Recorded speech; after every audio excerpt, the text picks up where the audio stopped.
এই গল্পটি ইব্রাহিম খাওয়াছো নামের এক ব্যক্তির অভিজ্ঞতা নিয়ে। তিনি আল্লাহর উপর ভরসা করে পথ চলছিলেন, তখন এক অগ্নিপূজক যুবকের সঙ্গে তার দেখা হয়। এরপর তাদের মধ্যে কিছু অলৌকিক ঘটনা ঘটে, যার মাধ্যমে যুবকটির মনে পরিবর্তন আসে এবং সে ইসলাম গ্রহণ করে। এখন গল্পটি শুরু করা যাক। ইব্রাহিম খাওয়াজ বললেন, একদিন আমি ময়দানে আল্লাহর উপর ভরসা করে যাচ্ছিলাম। এক যুবক আমার সামনে এসে সালাম করে বলল, আপনি কি আমাকে আপনার সঙ্গী হবার অনুমতি দেবেন? সে যুবক ছিল অগ্নিপূজক সন্ন্যাসী। আমি বললাম, যে স্থানে আমি যাচ্ছি সেখানে তোমার যাওয়ার উপায় নেই। যুবকটি বলল, তারপরও কি, সাহচর্য ধরে উপকার হতে বঞ্চিত হব না। তারপর আমরা দুজনেই চললাম।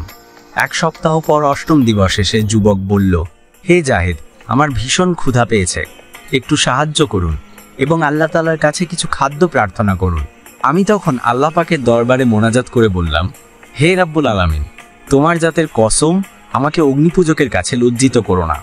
এরপরই ভাজা মাছ, রুটি ও খোরমা ভরা এক খাঞ্চা, পানি ভরা এক সুরাহি সামনে হাজির দেখতে পেলাম। দুজনে বসে তৃপ্তি ভরে খেলাম, তারপর উভয় যাত্রা করলাম। আবার 7 দিন কাটলে পর আমি তাকে বললাম, হে রাহেব, এবার তুমি নিজের কিছু কারামত দেখাও। এ কথা শোনা মাত্র যুবক লাঠির উপর ভর করে কিছুক্ষণ মাথা নইয়ে রইল এবং বিড়বিড় করে কি জানি বলল।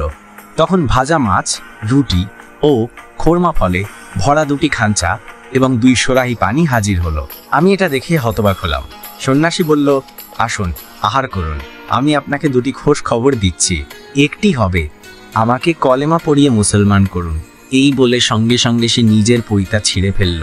দ্বিতীয়টি হলো, আমি আল্লাহর কাছে এই বলে দোয়া করেছিলাম যে, হে প্রভু, এই বৃদ্ধ শায়েখের মর্যাদার কসম দিয়ে বলি, আমাকে তুমি লজ্জিত করো না। কাজেই এই খাদ্য ও পানি যা কিছু দেখছেন তা আপনার বদৌলতে ও প্রভাবেই। তারপর আমরা দুজনে খেয়ে তৃপ্ত হলাম ও মক্কা শরীফের পথে রওনা হলাম।